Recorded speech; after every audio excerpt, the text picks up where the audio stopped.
This is Lone Star Politics from NBC5 and the Dallas Morning News.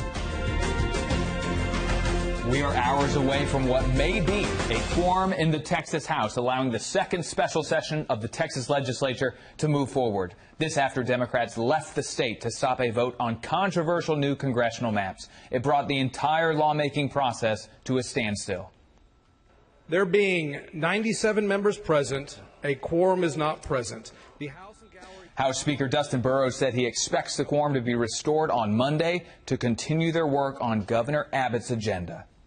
Good Sunday morning. I'm Phil Prazen from NBC5. And I'm Gromer Jeffers, political writer with the Dallas Morning News. The second special session in Austin is underway after Democrats derailed the first. The Texas Speaker of the House set a Labor Day goal to finish the House's work and to pass the governor's 19-item agenda. Every strategy is at play. Depends on when and whether the Democrats show up. But we hold a lot more bullets in our belt that we will be ready to use if we need to. Right, Gromer, many of the topics will remain the same. That includes those controversial new mid-decade congressional maps that will likely give Republicans 5 more seats in Congress. But there is a new item on the second session agenda, an additional one to address the deadly flooding in central Texas. That item is listed as legislation to ensure and enhance youth camp safety. We spoke to Tom Bean, Republican member of the Texas House, Shelley Luther, about extending the clock in Austin and if Democrats should get any punishment for breaking quorum. Here's that conversation. We've known this was going to happen for quite a while now. The word that I would describe it as exhaustion. There's nothing worse than driving to Austin multiple times to do nothing. Representative, in your view, should Democrats pay some sort of penalty for the quorum break? And if so, what? What do you think? So that's a little bit tricky for me to answer right now, and you'll find out why later. There's a lot of things that the rules allow us to do, and they're very aware of those. As far as anything on top of that, we'll just have to wait and see. And you mentioned the agenda. It's an ambitious agenda. Any reason why you can't get through it all in 30 days? We're going to get through the whole thing. Okay. And in terms of relationships, I know the quorum break may have led to bitter feelings, perhaps. Do you anticipate people will be able to work together once everybody gets back? I'm actually very, very friendly with most of the Democrats. My desk mate and I sit on the quote-unquote Democrat side where most of the Democrats sit. We're right in the middle of them. And they are my friends, but this isn't about friendships. This is about taking care of business. And I have to be unemotional about it. When you look at the agenda, it looks like the flooding recovery bills are up, front and center. Is there a worry that after those flooding bills get passed, the Democrats could do another quorum break and stop some of the more conservative stuff and redistricting, the things that they don't want to do? Are you worried about that at all? I'm not worried about it at all. It sounds like there's a plan. I don't mean to be shy with you. I'm normally not. Usually I'll just tell you whatever. But I know that the redistricting is number one on the plan, period. Those maps are getting done, period. Are you worried about California or these Democratic states passing maps that, have districts that will trend Democrat and eliminate some of the Republican gains made on this map? Are you worried about that at all? I'm not. And, my mom lives out in California. She is a staunch conservative. And it's funny, if you look at their partisan lines, they have a lot of Republicans in that state that are not being represented. So I don't think they can gerrymander their map much more than what they've already done. If anything, that'll give make some districts maybe feasible for some of those Republicans to take back. So I would see it as a challenge. We also spoke with Dallas Democrat Toni Rose. Here's her reaction to the early end of the first special session and the call for a second. But my reaction is that we've won. You know, one of the things we wanted to do when we decided to break quorum was to run out the clock. And so we've done it. We've won. And so we're excited that the first special legislative session has ended. When will you be back, Representative Rose?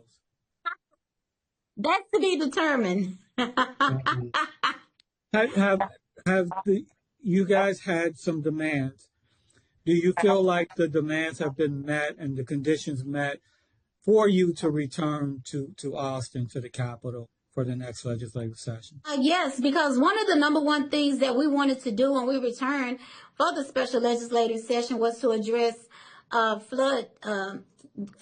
flood issues. And so we wanted to make sure to work on the flood funding, and instead we came and were faced with just dealing with redistricting, which to me was not the most important issue. You know, the floods in Kerr County was very detrimental to that community and the state of Texas.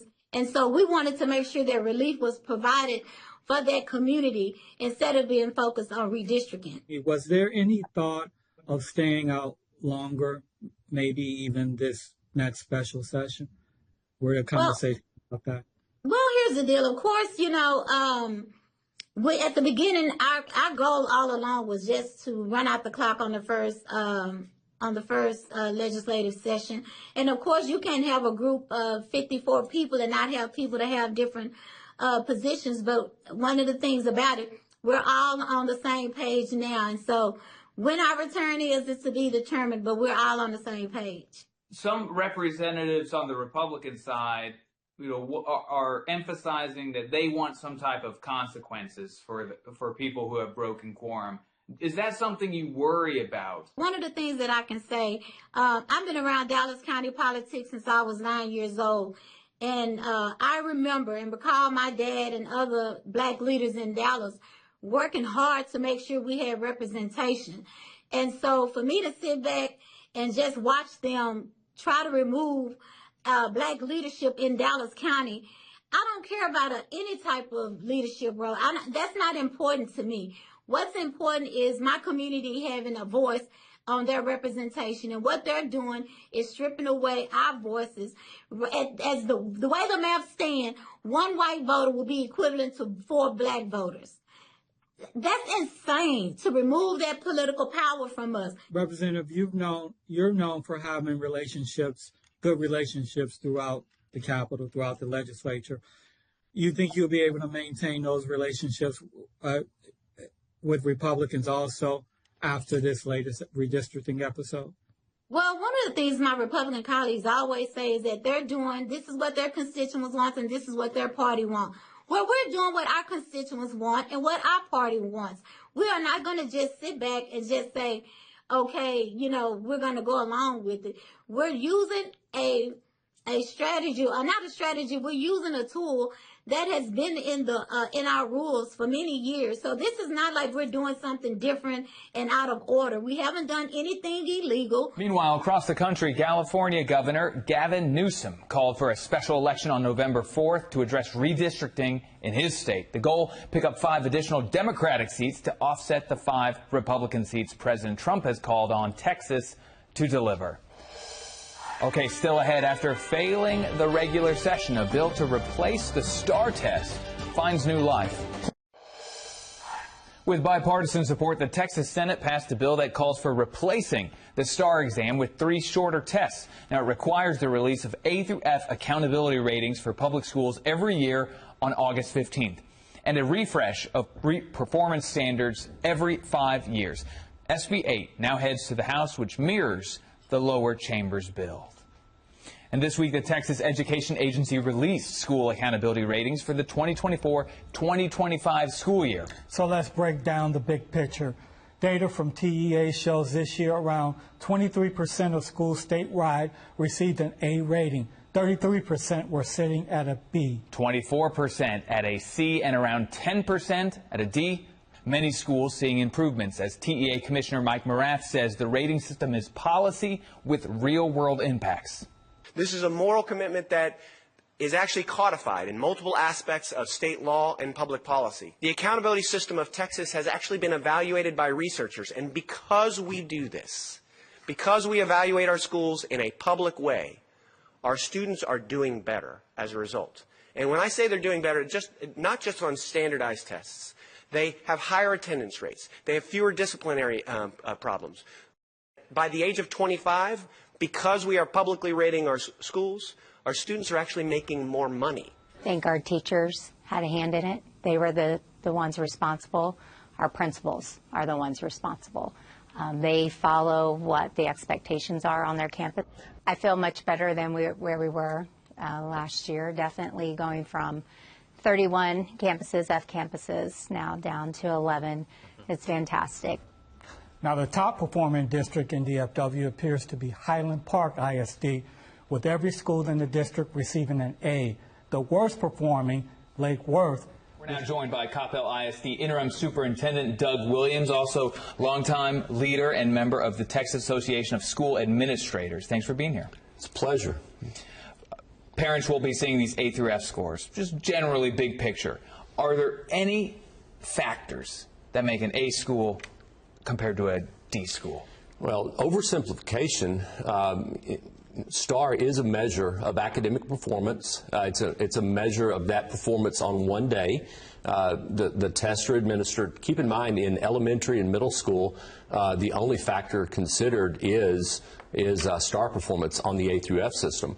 When you get to high school, there are other factors. They look at college, career, military readiness. They look at attendance, completion rate, things like that. But it is still a STAR-based measure, and it really evaluates performance on that.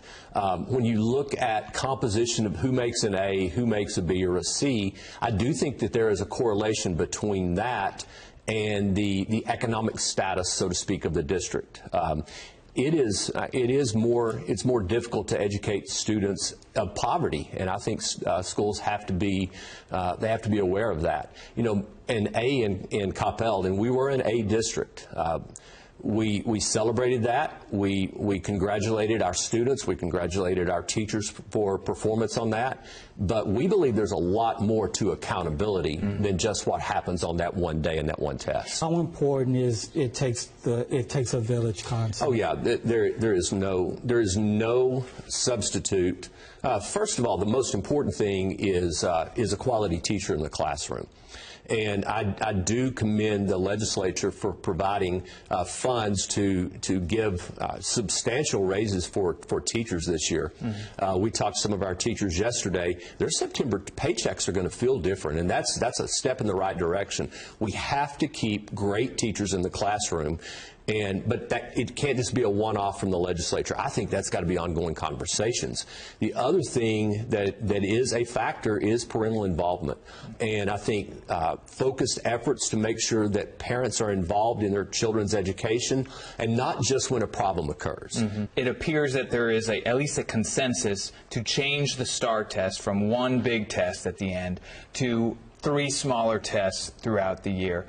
Will that have any result on the next A through Fs? Yeah, I think the only concern that I would have is, are we still faced with that one test determining academic success for every child in the state of Texas, or are we looking at how have those children progressed? But is there going to be any pressure on those C, D, and F school districts when this school voucher system rolls out? Parents aren't going to say, well, take a look at this. There already is.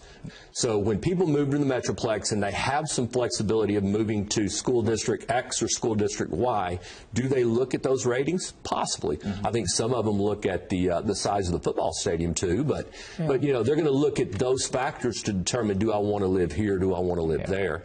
And again, when you look at that, school district Y may not be performing as well as X, but there are a number of factors that drive that causation, so to speak. We also spoke with former Dallas School Board member Miguel Solis and current president of the nonprofit Commit Partnership. He says overall the numbers are moving in the right direction. In the state of Texas, this is the lowest amount of underperforming schools we have seen since 2019. We have more A and B rated campuses across the state than we have ever seen. That's extremely encouraging. When you pull back the layers, though, you start to see the nuance. Certain school systems are getting faster improvements, and one's left to wonder why. Some of the biggest reasons why, there are districts that are taking bold, innovative steps around things like teacher pay, which leads to better teacher performance, getting more kids pre-K, which means more kids are ready to be literate by 3rd grade and then be successful, extending the school year so that more kids have more time in a classroom with high-quality instruction. What we're even teaching our kids, high-quality instructional materials. More school systems are beginning to implement research-backed curricula, and those things lead to success. And is that what is happening when you compare Dallas ISD to Fort Worth ISD, where Dallas ISD has made improvements in the last few years, and Fort Worth ISD seems to be underperforming still? Well, let me acknowledge a little bit of bias here. I was on the Dallas School Board for 7 years. Now, I will note that over the course of those 7 years, we took some pretty big steps at reforming policies and programs that align with data and research. We are still one of the few school systems in the United States of America that has pay for performance for our educators. And what we have found is those educators want to stay in Dallas ISD, and they're getting results for kids. That is something that's not happening in other school systems like Fort Worth school system. So I could look at policy by policy, but really the results speak for themselves. If you look at Dallas ISD alone with A through F, they doubled the number of A campuses this year. 93% of kids in Dallas ISD are now either in an A, B, or C campus. Juxtapose that with other school systems. If you look in Tarrant County and Fort Worth ISD, those numbers are perhaps not as encouraging, but Fort Worth is making some improvements. So you obviously know best practices. So why aren't those best practices, implemented districts all over Texas? Well, why just a few? Let me provide some nuance on that. More of those practices are being adopted by more school systems across the state, and I would venture to bet, Gromer, one of the biggest reasons why we've seen such strong results in this latest release of accountability scores is because those practices are now working across the state. And as an example, Fort Worth ISD, which is in the news right now because of what possibly could happen based on what Commissioner Morath intends on doing with the school system, possible, they've actually been very focused on leveraging data to try to improve outcomes. And we're seeing some pretty strong results out of Fort Worth in 2025. Their district has grown significantly in its A through F score. They are now at a 73. It is a C, but it is better than where they were in 24 and better than where they were in 23. The number of F campuses have been reduced to 11 campuses. Obviously, you don't want any failing campuses, but that number is the lowest it's been in some time in Fort Worth. So the other thing is that the superintendent and the administration there are planning to ultimately move towards some of these bolder policies. You could possibly see pay for performance in Fort Worth ISD. You could possibly see things like resource campuses, which is targeted interventions in those lowest performing schools. That's kind of how the A through F accountability system works as well. It induces people to do different things. Miguel Solis, thanks for being here this morning. Thank you. All right, navigating the website for the A through F ratings can be a little tricky. Head over to nbcdfw.com and I'll walk you through finding your district or school. Also, look for reports from NBC5 education reporter Wayne Carter. He takes a closer look at the state of North Texas schools. Help for victims of the Central Texas flooding was stalled by the quorum break. Moving forward, an effort to make related bills a priority. That's next on Lone Star Politics.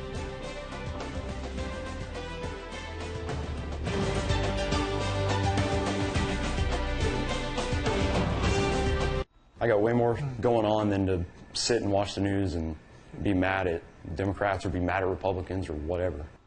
During the first special session, the Texas Senate passed 3 key flooding-related bills that then stalled because of the quorum break. For the second session, the first 5 items Governor Abbott listed on the agenda relate to disaster preparedness and flood relief. I want to thank Chairman Darby for filing a bill to address camp safety during the first called special session.